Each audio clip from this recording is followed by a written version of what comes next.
আসসালামু আলাইকুম সুপ্রিয় ছাত্রছাত্রীবৃন্দ, আজকে পঞ্চম শ্রেণীর গণিত বিষয়ের শতকরা অর্থাৎ নবম অধ্যায় নিয়ে আলোচনা করব। নবম অধ্যায় নিয়ে বিগত সময় তোমাদের আরো 2টি ক্লাস দিয়েছিলাম, সেই ক্লাসে যে অঙ্কগুলো বুঝিয়েছিলাম। তারপরে আজকে আমরা আরো 2টি সমস্যা নিয়ে আলোচনা করব। আশা করি তোমরা আমাকে দেখতে পাচ্ছ যে আমরা প্রথমে যে সমস্যাটি আছে সেটি এখন তোমাদের পড়ে শোনাচ্ছি। সোহেল একটি ব্যাংক থেকে 800 টাকা ঋণ নিয়ে 1 বছর পর 856 টাকা ফেরত দিল। বার্ষিক মুনাফার হার কত ছিল? এখন আমরা এই বিষয়টার সাথে সম্পূর্ণ অপরিচিত। বার্ষিক মুনাফার হার আগে আমাদেরকে জানতে হবে মুনাফা কি, বার্ষিক কি। বার্ষিক মানে প্রতি বছর, অর্থাৎ 1 বছর মুনাফার হার মানে শতকরা মুনাফার হার। এই মুনাফার হারটা নির্ধারিত হয় বাৎসরিক। 1 বছরের জন্য মুনাফার হার নির্ধারণ করা হয়। ধরো তুমি ব্যাংকে 100 টাকা জমা রাখলা, 100 টাকার পরে ব্যাংক তোমাকে যেই টাকা অতিরিক্ত দেবে সেটা হলো বার্ষিক মুনাফা, আর সেটাকে বার্ষিক মুনাফার হার বলা হয়। শতকরা 100 টাকায় যত টাকা দিবে, 100 টাকায় যদি তোমাকে 5 টাকা দেয় তাহলে 5%, শতকরা 5 টাকা। 100 টাকায় যদি 10 টাকা দেয় তাহলে 10% মুনাফা। অর্থাৎ ব্যাংক তোমাকে যদি টাকা দেয় অর্থাৎ ঋণ দেয়, সেই টাকার পরে ব্যাংক যে অতিরিক্ত টাকা তোমার কাছ থেকে নেবে সেটাও মুনাফা, অর্থাৎ সেটা 1 বছরে যেটা নেয় সেটা বার্ষিক মুনাফার হার। তো আমরা লিখেছি সোহেল একটি ব্যাংক থেকে 800 টাকা ঋণ নিয়ে 1 বছর পর 856 টাকা ফেরত দিল। অর্থাৎ 800 টাকা নিয়েছে কিন্তু দিয়েছে 856 টাকা, অবশ্যই বেশি দিয়েছে। কত টাকা বেশি দিয়েছে সেটা আমরা বের করব। বার্ষিক মুনাফার হার কত ছিল, অর্থাৎ কত টাকা বছরে মুনাফার হার ছিল সেটা আমাদেরকে বের করতে হবে। দেখো সমাধানে আমরা প্রথমে গেলাম, লিখেছি আমরা জানি মুনাফা সহ আসল বিয়োগ আসল সমান মুনাফা। অর্থাৎ মুনাফা সহ আসল থেকে যদি আসল আমরা বাদ দেই তাহলে মুনাফা বেরিয়ে আসবে। এবার এখানে দেখো ব্যাংক থেকে 800 টাকা ঋণ নিয়ে 1 বছর পর 856 টাকা ফেরত দিল, অর্থাৎ 800-র সাথে আরো কিছু টাকা বেশি। এখানে এটার নাম হলো মুনাফা সহ আসল। মুনাফা সহ আসলের নিচে লিখেছি 856 টাকা, আর যেই টাকাটা ব্যাংক থেকে ঋণ নিয়েছে সেটা হলো আসল, সেটা লিখেছি। এবার 856 থেকে 800 বিয়োগ দিলে 0 থেকে 6 বিয়োগ দিলে 6, 0 থেকে 5 বিয়োগ দিলে 5। হ্যাঁ, এরপরে 8 মিলেছে, এই কারণে বামে 0 বসে না, অর্থাৎ 56 টাকা। এই 56 টাকা মুনাফা। এটা কত টাকায় হলো? 800 টাকা। 800 টাকা ঋণ নিয়েছে। এবার আমরা আরেকটা জিনিস জানবো, আসল। এই 800 টাকা এখানে আসল লেখা নাই, কিন্তু আমরা এটাকে কেন আসল বললাম? অর্থাৎ ব্যাংক থেকে যেই টাকা তুমি ঋণ নিবে এবং অথবা ব্যাংকে যেই টাকা জমা রাখা হয়, দুইটাই আসল। অর্থাৎ ব্যাংকে যদি তুমি জমা রাখো বা গচ্ছিত রাখো সেটাও আসল, অথবা ব্যাংক থেকে যদি ঋণ নাও সেটাও আসল। এবার আমরা মুনাফা সহ আসল থেকে আসল 800 টাকা বাদ দিয়ে আমরা মুনাফা পেয়েছি 56 টাকা। এবার কত টাকা এই 56 টাকা মুনাফা হলো? অর্থাৎ 800 টাকা আমি ঋণ নিয়েছি, এই 800 টাকায় আমার 56 টাকা মুনাফা হয়েছে। এবার আমরা লিখেছি 800 টাকায় 1 বছরে মুনাফা হয় 56 টাকা। এখানে লেখা আছে সোহেল একটি ব্যাংক থেকে 800 টাকা ঋণ নিয়ে 1 বছর পর, অর্থাৎ 1 বছরের জন্য এই 800 টাকা নিয়েছিল এবং 1 বছর পর সে দিয়েছে 856 টাকা। 856 থেকে 800 বিয়োগ করে 56 পেয়েছি।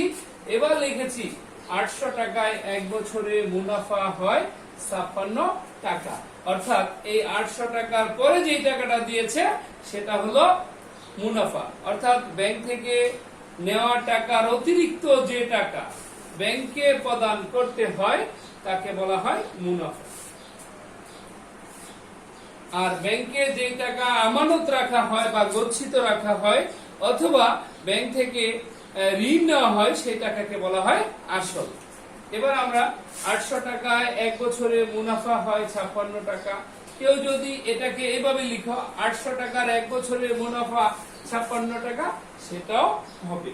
এবার 1 টাকার এক বছরের মুনাফা হয় 800 টাকায় যদি এক বছরে মুনাফা 56 টাকা হয়, 1 টাকায় এক বছরে অবশ্যই কম হবে। কম হলে ভাগ, ভাগ হলে আমরা আগেই জেনেছি ডান পাশের সংখ্যা উপরে, বাম পাশের সংখ্যাটা নিচে থাকবে। এবার 100 টাকায় এক বছরে মুনাফা হয়। এখানে এই প্রশ্নের মধ্যে কোথাও কিন্তু 100 নাই, কিন্তু আমি কোত্থেকে 100 পেলাম? 100 পেয়েছি আমরা, এখানে দেখো লেখা আছে বার্ষিক মুনাফার হার কত। মুনাফার হার নির্ণয় করতে হলে 100 টাকায় এক বছরে কত টাকা মুনাফা হয় সেটা বের করতে হবে, কারণ মুনাফার হার 100 টাকায় বের হয়। 100 টাকায় নির্ধারিত অতিরিক্ত যে টাকা দেওয়া হয় তাকে মুনাফার হার বলা হয় এক বছরের জন্য। 100 টাকায় এক বছরে মুনাফা হয় বেশি, বেশি হইলে আগের যে সংখ্যা ছিল 800 উপরে 56, 56 সাথে গুণ 100, এই 100 গুণন হয়েছে। এবার আমরা এটাকে লঘিষ্ঠ আকারে প্রকাশ করব। 100 কে 100 এমন একটা সংখ্যা নিয়েছি যে সংখ্যা দিয়ে উপরের একটা নিচের একটা সংখ্যাকে লঘিষ্ঠ করা যায়, অর্থাৎ ছোট করা যায়।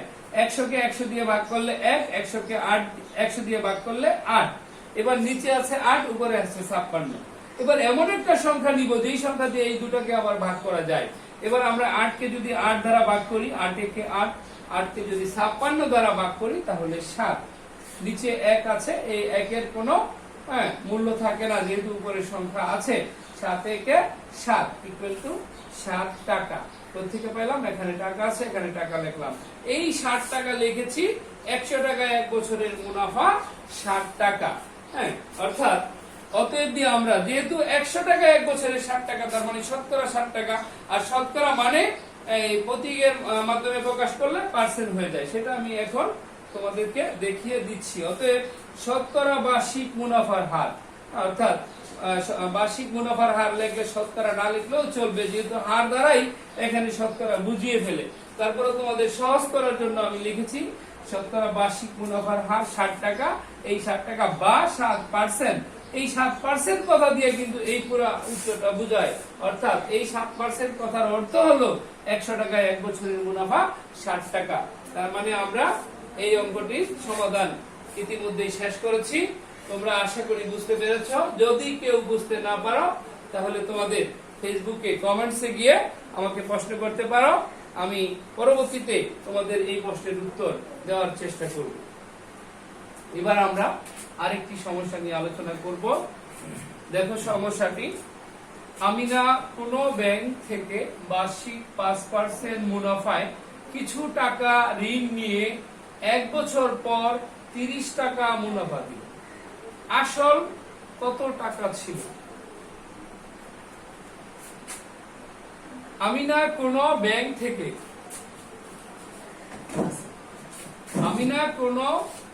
থেকে বার্ষিক 5% মুনাফা, আমরা এই অঙ্কটার মধ্যে পেয়েছিলাম 7% মুনাফা। এখানে আমিনা পুরো ব্যাংক থেকে 5% মুনাফায় টাকা নিয়েছে, কিছু টাকা, অর্থাৎ এই কিছু টাকাটা আমরা এখানে জানি না, এটা আমাদেরকে খুঁজে বের করতে হবে। ঋণ নিয়ে এক বছর পর 30 টাকা মুনাফা দিল, আসল কত টাকা ছিল? অর্থাৎ এই কিছু টাকাটাই আসল। কত টাকা সে ব্যাংক থেকে নিয়েছিল যার কারণে তাকে 30 টাকা মুনাফা দিতে হয়েছে? এই কি প্রশ্নের যে ধারাটা, সেটা থেকে মূল ধারাগুলা, অর্থাৎ যেই আমার শুরুটা কিভাবে শুরু করতে হবে সেটা আগে আমাকে এই প্রশ্নটা পরে বের করতে হবে, অন্যথায় আমার সমাধান সঠিকভাবে করা যাবে না। আমাকে এখান থেকে কিছু সিস্টেম বের করে নিতে হবে। আমিনা কোনো ব্যাংক থেকে বার্ষিক 5% মুনাফা, বার্ষিক 5% মুনাফা, এই কথার অর্থ হচ্ছে 100 টাকা এক বছরের জন্য সে 5 টাকা মুনাফা দিবে। এই ছিল ব্যাংকের শর্ত। আর এই শর্তটা আমাদেরকে যদি বের করতে না পারি তাহলে আমরা সমাধানে যেতে পারবো না। কিছু টাকা, কত টাকা নিয়েছে সেটা অজ্ঞাত, বইয়ের মধ্যে লেখা আছে আসল অজ্ঞাত, অজ্ঞাত মানে অজানা। এই অজানা আসলটাকে আমাদেরকে খুঁজে বের করতে হবে। কিছু টাকা ঋণ নিয়ে 1 বছর পর 30 টাকা মুনাফা দিব। 1 বছর পর মুনাফাটা এখানে লেখা আছে, আগের অঙ্কটা খেয়াল করো, এখানে 1 বছর পর 856 টাকা, অর্থাৎ আসল এবং মুনাফা একসাথে দেওয়া ছিল, আর এটার মধ্যে শুধু মুনাফা দেওয়া আছে, এই কারণে তোমাকে আসল বের করতে বলা হয়েছে।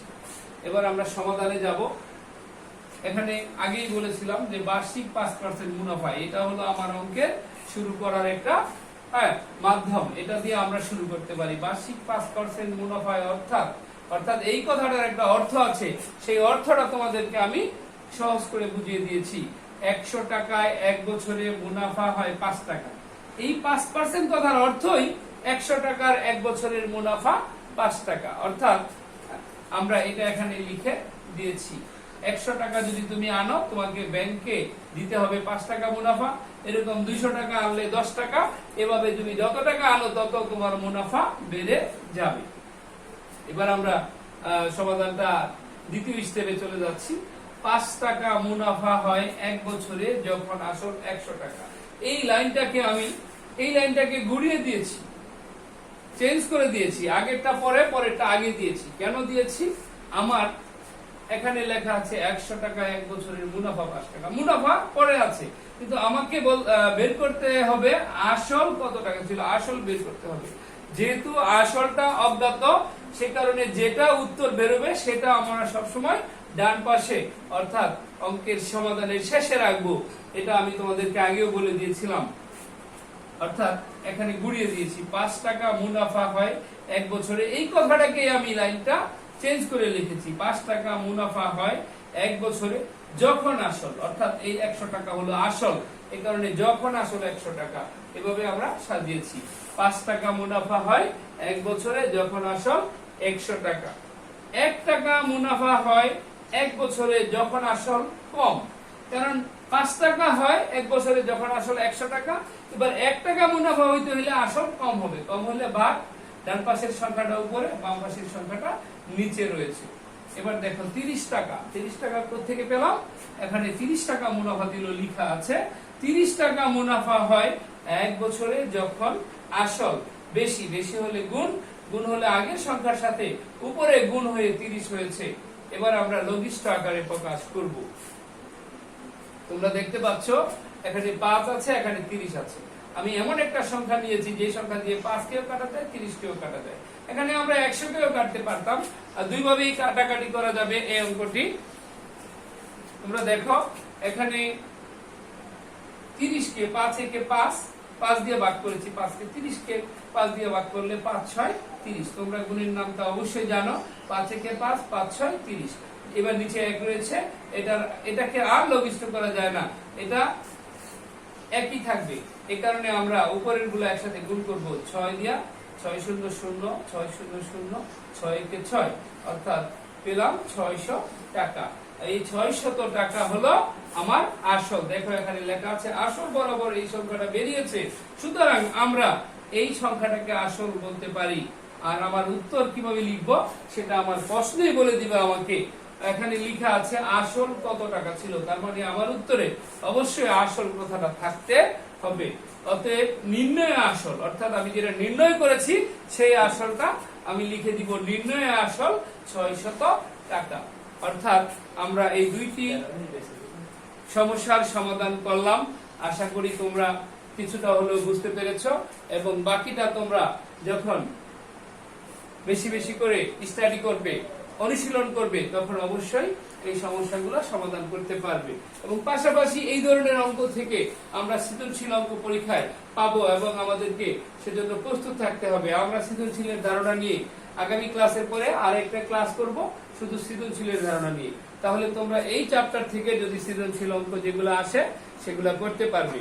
যদি আমি ডাইরেক্টলি সৃজনশীল করিয়ে দেই তাহলে তোমাদের বোধগম্য হবে না, কারণ এখানে আমরা দুইটা জিনিস শিখলাম আজকে, একটা শতকরা বার্ষিক হার আর একটা আসল নির্ণয়। দুইটা বিষয়ে আমরা নির্ণয় করতে পেলাম। সুতরাং আশা করি তোমরা ভালো করে লেখাপড়া করবে এবং পরীক্ষার প্রস্তুতি নিবে।